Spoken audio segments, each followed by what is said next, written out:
దీనికి సంబంధించి మొత్తం అప్డేట్స్ అన్ని కూడా మనకు అందించడానికి మా చీఫ్ న్యూస్ కోఆర్డినేటర్ రాధాకృష్ణ సిద్ధంగా ఉన్నారు. రాధాకృష్ణ, మొత్తం రాష్ట్ర వ్యాప్తంగా జరిగినటువంటి తొలి విడత ఈ పంచాయతీ ఎన్నికల్లో కాంగ్రెస్ పార్టీ అయితే తన సత్తా చాటిందనే చెప్పుకోవచ్చు కదా, ఏంటి ఫుల్ అప్డేట్స్ ఏంటి?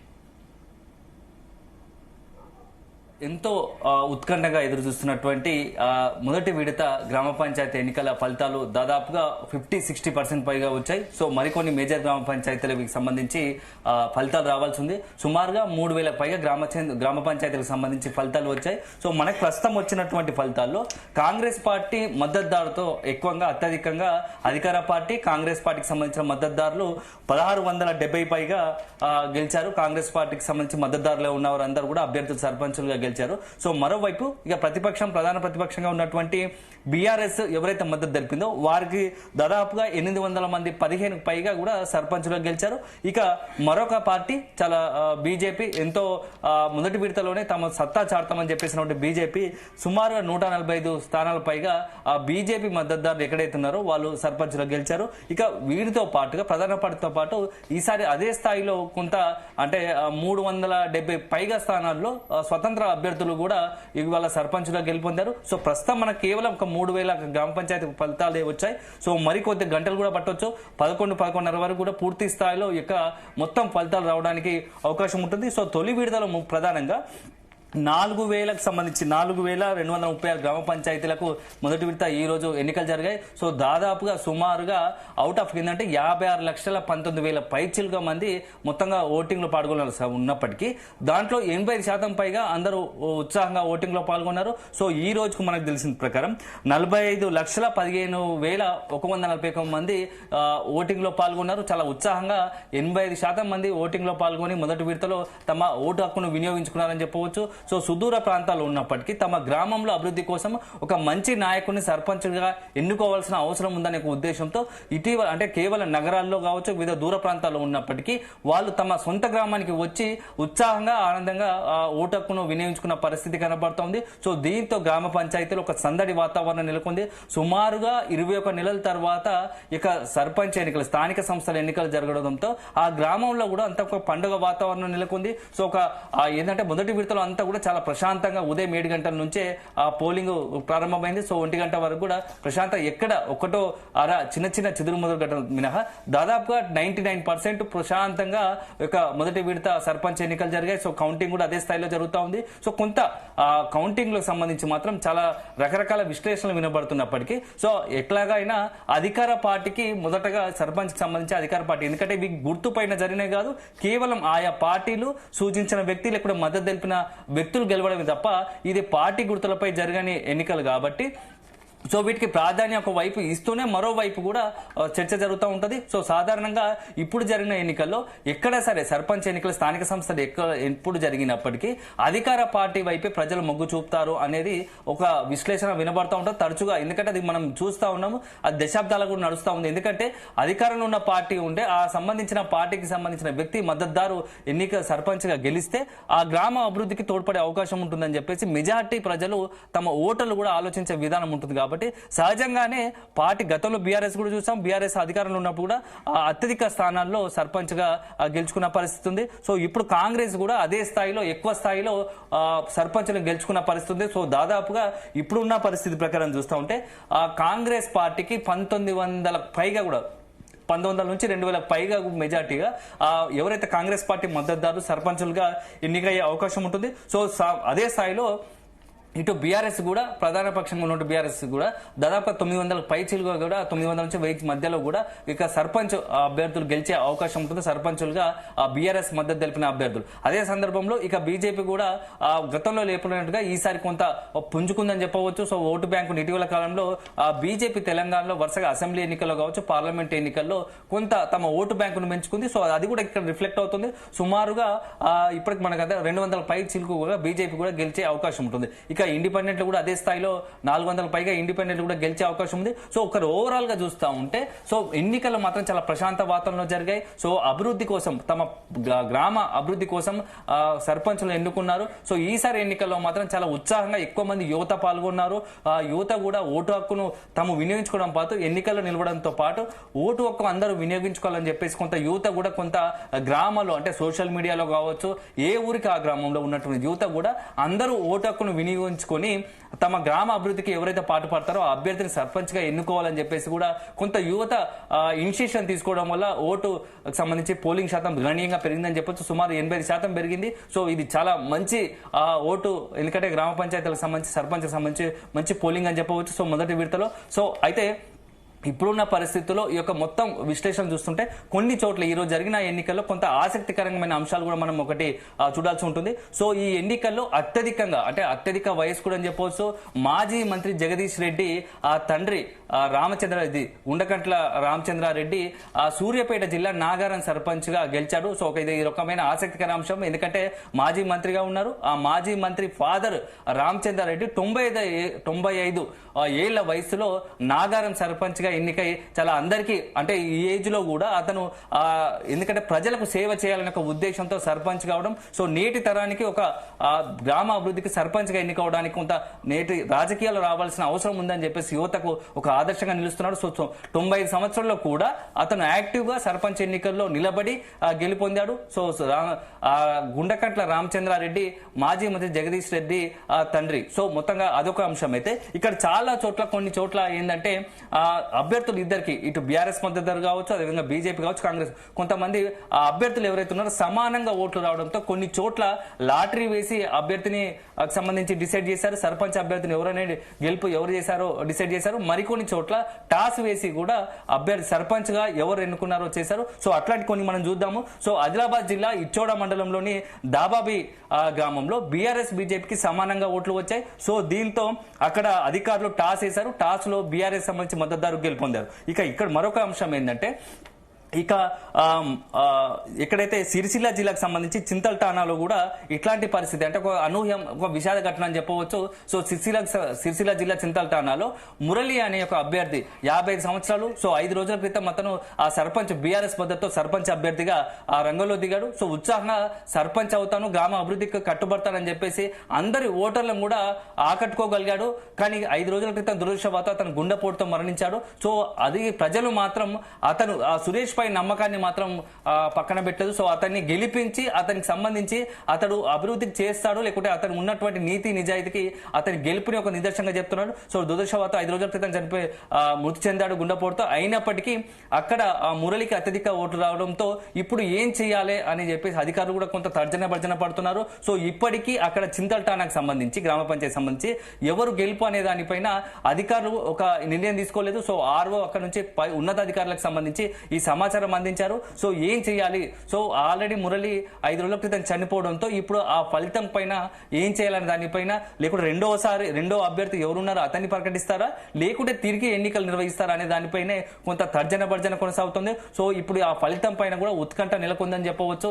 ఎందుకంటే ఇటీవల కాలంలో అన్ని పార్టీలు రాజకీయ పార్టీలతో పాటుగా అనేక మంది చాలా దాదాపుగా 21 నెలల తర్వాత తెలంగాణలో స్థానిక సంస్థల పోరు మొదలైంది. సో ఎందుకంటే ఇప్పటికే ఆలస్యమైంది. సో ఆ తర్వాత ఎన్నికలు రావడంతో అన్ని పార్టీలు అదే సందర్భంలో గ్రామంలోని ఎవరైతే సర్పంచ్ అభ్యర్థులుగా పోటీ చేయాలని అభ్యర్థులందరూ కూడా చాలా ఉత్సాహంగా ఆ ఎన్నికల్లో పాల్గొని తమ గెలుపు కోసం అన్ని రకాలుగా ప్రయత్నాలు చేశారు. సో ఒకవైపు కొంత మద్యము అదేవిధంగా నగదు డబ్బు పంపిణీ చేసిన కొంతమంది మాత్రం యువకులు లేకుంటే కొంతమంది మాత్రం నీతి నిజాయితీగానే అభివృద్ధి ధ్యేయంగా కూడా కొంత పనిచేసిన పరిస్థితి ఉంది. సో మొత్తంగా కూడా ఓవరాల్ గా అందరూ డబ్బులు పంచి అందరూ నగదు పంచే మద్యం పంచే గెలుస్తారనుకుంటే కూడా అది ఒక రకంగా మనం అంత ప్రజాస్వామ్యంలో కరెక్ట్ కాదని చెప్పవచ్చు. అదే సందర్భంలో కొంతమంది మాత్రం తమ గెలుపు కోసము అభివృద్ధి గ్రామ పంచాయతీల అభివృద్ధి కోసం తమ గ్రామం సొంత గ్రామం అభివృద్ధి కోసం కృషి చేస్తామని చెప్పేసి ఆ రకంగా ప్రజల మన్ననలు పొంది కూడా మెజార్టీకి సంబంధించి యువకులు ఇందులో ఎక్కువగా యువత గెలుపొందిన పరిస్థితి కనబడుతోంది. సో ఇక్కడ నెక్స్ట్ వచ్చేసి మనం రంగారెడ్డి జిల్లా చిన్న ఎల్కచెర్ల కూడా అక్కడ ఉన్నటువంటి అభ్యర్థులు ఇద్దరికి బీఆర్ఎస్ బీజేపీ సంబంధించి కాంగ్రెస్ కి సంబంధించి పోటీ జరిగింది. సో ఇందులో సమానంగా అటు బీఆర్ఎస్ కు కాంగ్రెస్ సమానంగా ఓట్లు రావడంతో కాంగ్రెస్ అభ్యర్థి టాస్ లో గెలిచాడు. సో కాంగ్రెస్ ఎవరైతే మద్దతు తెలిపిందో ఆ అభ్యర్థి మొత్తం ఆ టాస్ లో గెలిచాడు. సో ఒక రకంగా ఈ టాస్ కి సంబంధించి కావచ్చు లాటరీలో గెలిచిన పరిస్థితి కనబడుతుంటే మెదక్ జిల్లా కొండాపూర్లో ఇట్లాంటి పరిస్థితి ఉంది. సో అనూహ్యంగా లాటరీలో బీఆర్ఎస్ కి సంబంధించి పోచయ్య అనే అభ్యర్థి సర్పంచ్ గా ఎన్నికయ్యాడు. సో ఇక్కడ వదిలిపెడితే ఇక్కడ కొన్ని ఆసక్తికర అంశాలు పొలిటికల్ గా చూసుకుంటే కూడా అధికార పార్టీకి సంబంధించిన ఇద్దరు ఎమ్మెల్యేలకు కూడా ఎదురు దెబ్బ తగిలింది. అందులో ఒకరు జడ్చల్ల ఎమ్మెల్యే ఎవరైతే ఉన్నారో అనిరుద్ధ్ రెడ్డి. సో ప్రతి నిత్యం కూడా అతను కొంత సంచలన కామెంట్ చేస్తూ నిత్యం వార్తల్లో ఉంటారు. సో అతనికి సంబంధించి అధికార పార్టీ అయినా ప్రతిపక్షం అయినా అతను వ్యవహరించే తీరు కావచ్చు, అతను మాట్లాడే తీరు కావచ్చు, అతను చేసే ఆరోపణలు విమర్శలు కావచ్చు అదే స్థాయిలో ఉంటాయి, అంత తీవ్రంగా ఉంటాయి, ఎప్పుడు సెన్సేషనల్ గా ఉంటాడు. సో అలాంటి సెన్సేషనల్ ఎమ్మెల్యేగా ముద్రున్నటువంటి జడ్చల్ల ఎమ్మెల్యే అనిరుద్ధ్ రెడ్డికి ఈ రోజు కొంత చేదు అనుభవం ఎదురైందని చెప్పవచ్చు. తన సొంత గ్రామము రంగారెడ్డి గూడెంలో అతనికి సంబంధించినటువంటి అభ్యర్థి ఎవరైతే కాంగ్రెస్ మద్దతుదారు ఉన్నాడో అతను ఓటమి పాలయ్యాడు. సో అక్కడ బీజేపీ అభ్యర్థి రేవతి ఒక మహిళ సర్పంచ్ గా గెలుపొందింది. సో దీంతో అక్కడ మొత్తంగా కూడా రాజకీయాలు కొంత హాట్ గా ఉన్నాయి. సో అక్కడ ఆ గ్రామంలో బీజేపీ శ్రేణులు పెద్ద ఎత్తున అక్కడ సందడి ఆనంద ఉత్సాహాలతో ర్యాలీలు తీసి కొంత హంగామా చేశారు. సో ఒక రకంగా ఎవరైతే ఉన్నారో అనిరుద్ధ్ రెడ్డికి కొంత ఇది ఒక పరాభవంగా అని చెప్పేసి ఇటు ప్రతిపక్షాలు బీఆర్ఎస్ కావచ్చు బీజేపీ కావచ్చు అనిరుద్ధిని టార్గెట్ చేస్తే అనిరుద్ధిని టార్గెట్ చేస్తూ సోషల్ మీడియాలో పెద్ద ఎత్తున కొంత వైరల్ చేస్తూ కామెంట్ చేస్తున్న పరిస్థితి కనబడుతుంది. ఇక మరొక ఎమ్మెల్యే మహబూబాబాద్ జిల్లాకు సంబంధించి మహబూబాబాద్ ఎమ్మెల్యేగా ఉన్నటువంటి మురళీ నాయక్ కూడా ఇదే తరహా కొంత పరాభవం జరిగిందని చెప్పవచ్చు. ఎందుకంటే తన సొంత గ్రామము ఒక రకంగా ఆ సోమ్లా తాండాలో మురళీ నాయక్ సంబంధించి సొంత గ్రామము, ఆ గ్రామంలో కూడా అతను కాంగ్రెస్ పార్టీ సంబంధించి పెట్టిన ఎవరైతే కాంగ్రెస్ పార్టీ మద్దతుదారు ఇచ్చారో అతను గెలవకపోగా అక్కడ ఉన్నటువంటి రెబల్ అభ్యర్థి ఎమ్మెల్యేకు వ్యతిరేకంగా ఎమ్మెల్యేకు చెప్పినా కూడా వినకుండా అక్కడ రంగంలో దిగి సర్పంచ్ గా గెలుపొందాడు. సో ఘన విజయం సాధించాడు. సో అక్కడ కూడా ఎమ్మెల్యే మురళీ నాయక్ కొంత ఇక్కడ రాజకీయంగా ఎదురుదెబ్బ తగిలిందని చెప్పవచ్చు. సో ఇలాంటి పరిస్థితులు చూస్తే ఈ రోజు మొత్తంగా కూడా ఉదయం నుంచి మొదటి విడత ఎన్నికలు చాలా ప్రశాంతంగా జరిగాయి. సో దాదాపుగా 11:30 వరకు కూడా ఇంకా ఈ కౌంటింగ్ కొనసాగే అవకాశం ఉంది. సో ప్రస్తుతానికైతే కొన్ని చిన్న గ్రామ పంచాయతీల నుంచి మొదలు పెడితే వరుస పెట్టి ఎక్కువ ఓట్లున్న వారి గ్రామ పంచాయతీల వైపు లెక్కింపు కొనసాగుతోంది. సో దాదాపు 11:30 నుంచి అయితే రాధాకృష్ణ ఓటర్ల చైతన్యం గురించి మాట్లాడాలంటే ఏం చెప్తారు ప్రధానంగా? ఎందుకంటే పట్టణ ప్రాంతాల్లో మనకు 35% నుంచి 40% వరకు పోలింగ్ నమోదవడమే గగనం అయిపోతున్న ఇటువంటి పరిస్థితుల్లో దాదాపుగా చాలా గ్రామాల్లో 90 కొన్ని చోట్ల 100% కూడా పోలింగ్ నమోదైందని చెప్తున్నారు. కొంతమంది అంబులెన్సుల్లో వచ్చి ఓట్లు వేసేటువంటి పరిస్థితి. నిరక్షరాస్యులైనా కూడా వృద్ధులు ఎక్కువగా ఉత్సాహం చూపించారు. యువకుల కంటే కూడా వారు ముందుకొచ్చి ఓటు వేసుకున్నటువంటి పరిస్థితి. ఏంటి ఒక మంచి మెసేజ్ కదా పల్లెల నుంచి, ఏం చెప్తారు పోలింగ్ శాతం గురించి? శివ, ఈ రోజు మనం మీరు చెప్పినట్టుగా దాదాపుగా 80% పైగా పోలింగ్ నమోదైంది. సో ఇప్పుడనే కాదు, కేవలం స్థానిక సంస్థల ఎన్నికలే కాదు, గతంలో మనం ఎప్పుడైనా చూస్తే కూడా చరిత్రలో కూడా దాదాపుగా ఎన్నికలు ఎప్పుడు జరిగినా అర్బన్ ఏరియా పట్టణ ప్రాంతాల్లో మాత్రమే పోలింగ్ శాతం గణనీయంగా తగ్గుతుంది. కానీ రూరల్ ఏరియాలో మాత్రం దాదాపుగా సుమారు 75-80% అంటే ఫుల్ ఫ్లెడ్జ్ గా దాదాపుగా మంచి పర్సెంటేజ్ 80-84-80% కూడా జరిగిన, అది అసెంబ్లీ ఎన్నికలు కావచ్చు, పార్లమెంట్ కావచ్చు, లేకపోతే సాధారణ ఎన్నికలు మున్సిపల్ ఎన్నికలైనా ఓటుకు సంబంధించి మాత్రం పోలింగ్ పర్సెంటేజ్ గణనీయంగా పెరుగుతుంది. సో రూరల్లో గ్రామీణ ప్రాంతాల్లో పల్లెల్లో ఎప్పుడు కూడా ఓటు హక్కును వినియోగించుకోవడానికి చాలా ఆసక్తి చూపుతారు. సో మనం మొదటి నుంచి చిన్నప్పటి నుంచి కూడా మనం అందరూ వినాల్సిందే.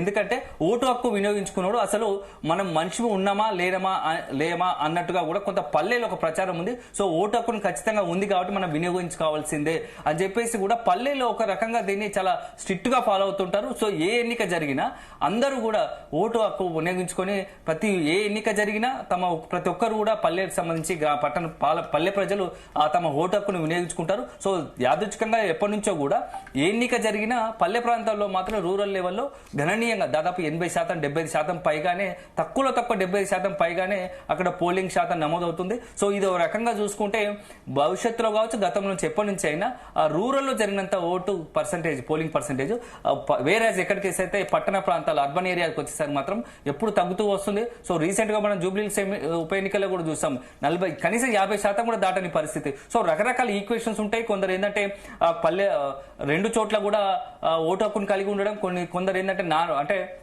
ఇక్కడ కేవలం టెంపరీగా ఉన్నప్పటికీ తమ ఓటు హక్కును సొంత గ్రామంలో వినియోగించుకోవడం, ఇట్లా రకరకాల ద్వారా పట్టణ ప్రాంతాల్లో కొంత ఉద్యోగాలకు వెళ్ళడం, లేకుంటే తీరిక లేకుండా కొంత అంటే ఓటుకు వేసుకోవాల్సిన అవసరమా అని చెప్పేసి కూడా కొంత ఆలోచించడమే ఒక పల్లెలకు ఇది పట్టణ ప్రాంతానికి సంబంధించి ఓటు హక్కును వినియోగించుకోవడం చాలా వ్యత్యాసాలు ఉంటాయి. సో అల్టిమేట్ గా పల్లె ప్రజలు ఎప్పుడూ కూడా ఇట్లాంటి ఓటు హక్కును అదేవిధంగా పోలింగ్ సంబంధించి ఓటు హక్కును వినియోగించుకోవడం ఎప్పుడు ముందు వరుసలో ఉంటారు.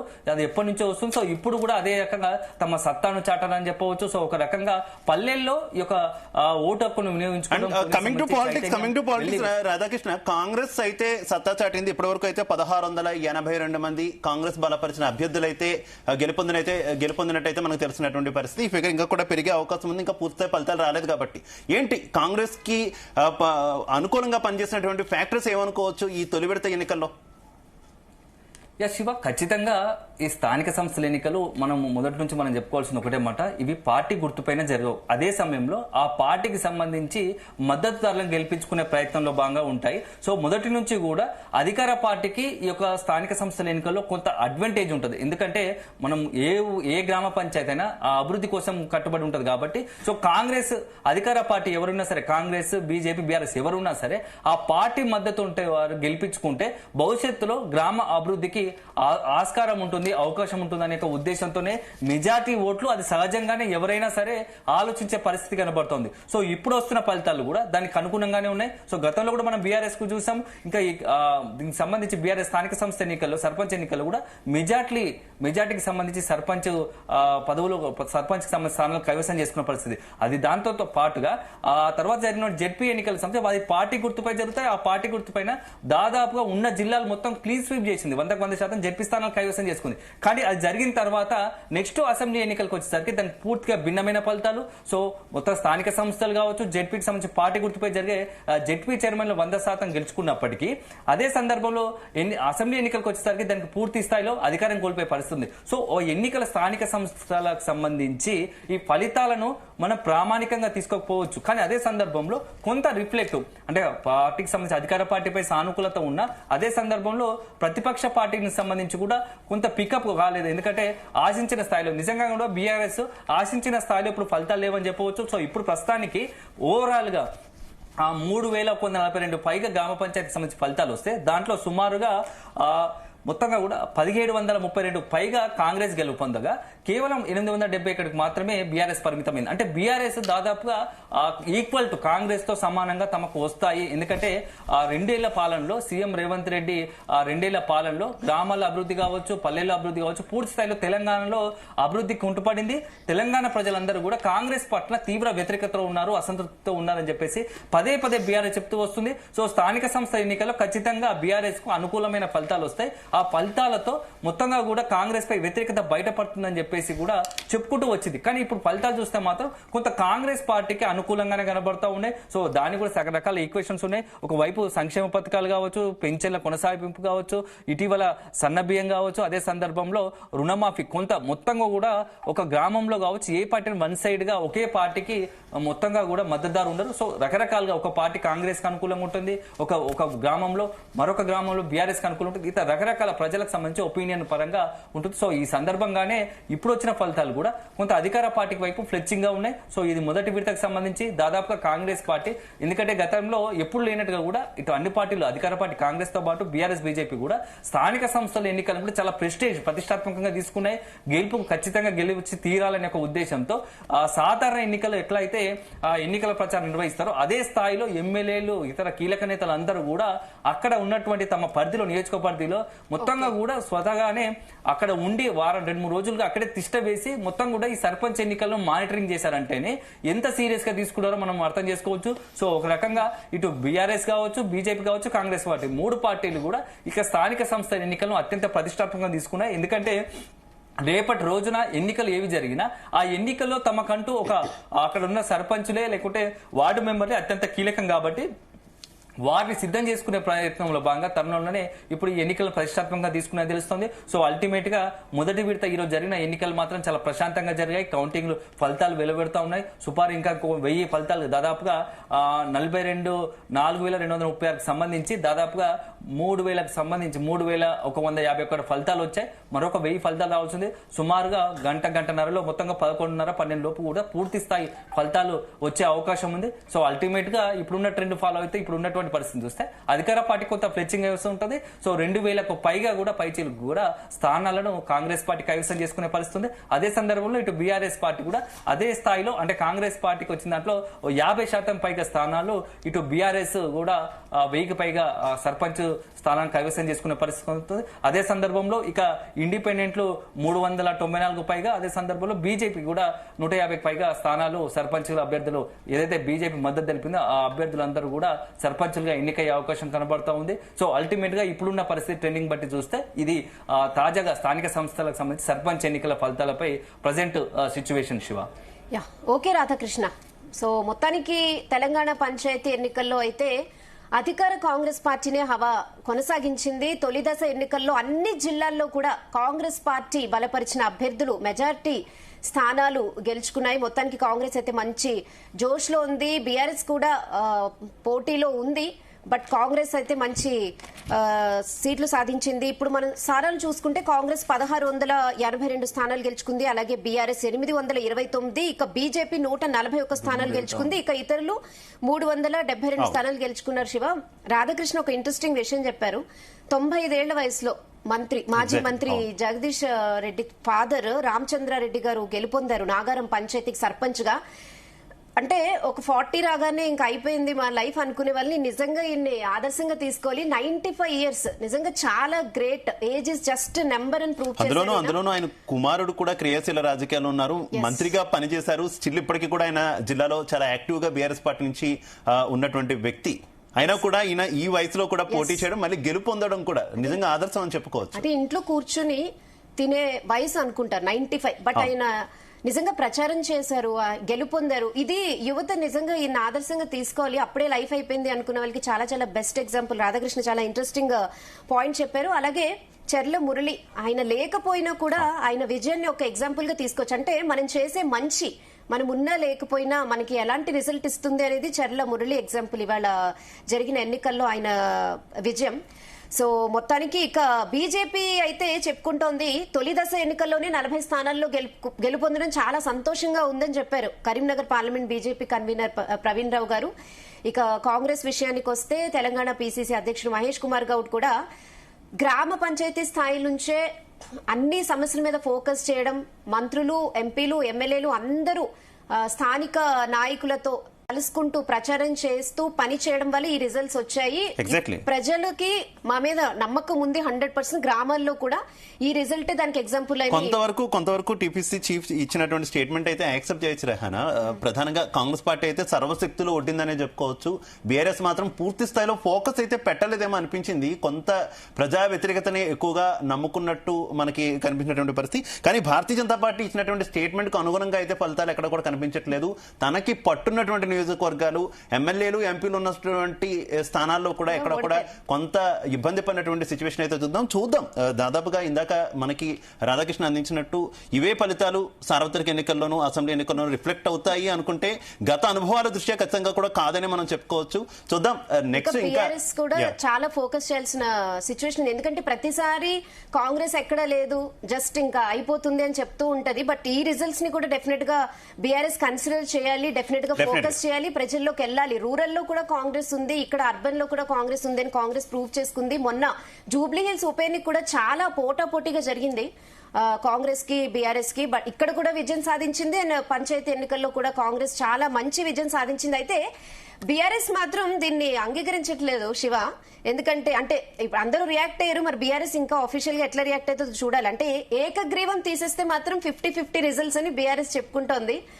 మరి ఇన్ని స్థానాలు అంటే ఏకగ్రీవం ఉంది కాబట్టి కాంగ్రెస్ కి ఎక్కువ స్థానాలు కనిపిస్తున్నాయి. అదర్వైజ్ మేము మీరు సేమ్ 50-50 అని బీఆర్ఎస్ పొలిటికల్ పార్టీస్ ఎలా ఒప్పుకున్నా ఒప్పుకోకపోయినా అంతిమంగా ఫిగర్స్ చూస్తారు. కానీ ఒక్క విషయం మాత్రం ఒప్పుకొని తీరాల్సింది ఖచ్చితంగా కూడా రెహనా, ఎందుకంటే స్థానిక సంస్థల ఎన్నికలంటే అధికార పార్టీకి మాత్రం ఖచ్చితంగా కూడా కొంత ఎడ్జ్ ఉంటుంది. ఇదే ఎడ్జ్ ఖచ్చితంగా కూడా సార్వత్రిక ఎన్నికల్లో రిఫ్లెక్ట్ అవుతుందా అంటే మాత్రం గత అనుభవాల దృష్ట్యా ఖచ్చితంగా కూడా డౌట్ అనే చెప్పుకోవచ్చు. ఇతరులు కూడా ఆల్రెడీ 370కి పైగా ఉన్నారు. సో డెఫినెట్లీ వాళ్ళైతే అధికారంలో ఉన్న పార్టీకి సపోర్ట్ చేస్తారు, అందులో వెళ్ళడానికి ఇంట్రెస్ట్ చూపిస్తారు. ఎందుకంటే డెవలప్మెంట్ చేయాలి, గ్రామానికి నిధులు కావాలి అంటే అధికారంలో ఉన్న పార్టీకే వెళ్తారు. కాబట్టి ఇంకా చాలా ఎక్కువ ఫిగరే కాంగ్రెస్ కి ఉంటుంది. ఆల్మోస్ట్ ఇప్పటికే 1682 స్థానాలు గెలుచుకుంది. బీఆర్ఎస్ ఇంకా 829 స్థానాల్లోనే ఉంది. ఇక బీజేపీ అయితే మరీ తక్కువ 141 స్థానాల్లోనే ఉంది. బట్ స్టిల్ ఆయన సంతోషం వ్యక్తం చేశారు మొదటి విడతలోనే 40 స్థానాలు గెలుచుకోవడం అనేది. మరి బీజేపీ వాళ్ళే అనాలిసిస్ చేసుకోవాలి విషయంలో, అసలు గ్రామాల్లో వాళ్ళ పట్టు ఎలా ఉంది. ఒక హోప్ అనేది ఇవ్వాలనుకుంటున్నారు కార్యకర్తలకి, ఎందుకంటే ఈ విడతతో అయిపోలేదు, ఇంకా 2 విడతల పోలింగ్ ఉంది కాబట్టి ఇప్పుడే గనక కాడ వదిలేస్తే ఖచ్చితంగా కూడా మిగిలిన చోట్ల ఇంకా ఇబ్బంది పడే అవకాశం ఉంది. కాబట్టి బీజేపీ కూడా కొంత పుష్ చేస్తుంది కార్యకర్తల్ని. చూద్దాం ఏ రకంగా ఉంటుంది. మిగిలిన విడతల్లో కూడా ఇదే ఫలితాలు రిఫ్లెక్ట్ అవుతాయా, అక్కడ ప్రజలు ఏమైనా కొంత భిన్నమైనటువంటి తీర్పునిస్తారా? కాంగ్రెస్ పార్టీ కార్యకర్తలు అయితే ప్రస్తుతానికైతే మంచి జోష్ మీద కనిపిస్తున్నారు. బీఆర్ఎస్ పార్టీ అలాగే భారతీయ జనతా పార్టీ అయితే ఇంకొంత ఎక్కువగా తర్వాత విడతల్లో జరిగేటటువంటి ఎన్నికల మీద అయితే ఫోకస్ పెట్టే అవకాశం అయితే కనిపిస్తుంది. రెహన్ శివ, సో మొత్తానికి మన ప్రతినిధులందరూ కూడా చాలా మంచి అనాలిసిస్ అండ్ ఎగ్జాక్ట్ అనాలిసిస్ ఇచ్చారు. ఇదే విధంగా ప్రతిదీ కూడా రిపోర్ట్ లో మనం చూసాం అన్ని జిల్లాల వారీగా. నెక్స్ట్ విడతల్లో కూడా ఇదే రిపోర్ట్ లో అప్డేట్స్ చూద్దాం. Stay tune to Zee Telugu news.